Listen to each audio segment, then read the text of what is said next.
Gulshan tower Ganeshotsav मंडळ आता यावर्षी 9वं वर्ष आहे. मागील 9 वर्षापासून गुलशन टॉवर एक अमरावतीतलं मोठं व्यावसायिक संकुल आहे. जवळपास 300 दुकानं या संकुलमध्ये आहेत. मागील 9 वर्षापासून इथे गणपती देवताची स्थापना होत आहे आणि आमचं म्हणजे सगळे व्यापारी आणि इथले व्यावसायिक आणि सगळे शॉप ओनर्सद्वारा दरवर्षी इथे मोठ्या प्रमाणात गणेशोत्सवाचं आयोजन करण्यात येते. इथे काल ब्लड डोनेशन कॅम्प पण घेण्यात आला. म्हणजे सोशल ॲक्टिव्हिटीज पण खूप साऱ्या इथे होतात.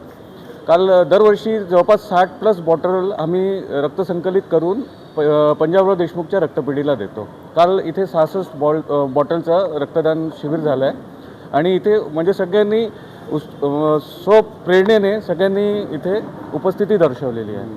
काल संध्याकाळी महाप्रसाद आणि महाआरतीचं आयोजन झालं होतं. त्यात अमरावती महानगरपालिकेचे आयुक्त सौम्या शर्मा मॅडम यांनी उपस्थिती दर्शवली होती. आणि आमच्या या मार्केटचं एक वैशिष्ट्य आहे. आमच्या मार्केटमध्ये म्हणजे हे मार्केट जे हिंदू मुस्लिम एकतेचं प्रतीक आहे. इथे मोठ्या प्रमाणे हिंदू बांधव मुस्लिम बांधव असून कालच्या त्या कॅम्पमध्ये तुम्हाला सांगताना मला अत्यंत आनंद होत आहे की 18 मुस्लिम बांधवांनी पण रक्तदान केलेलं आहे.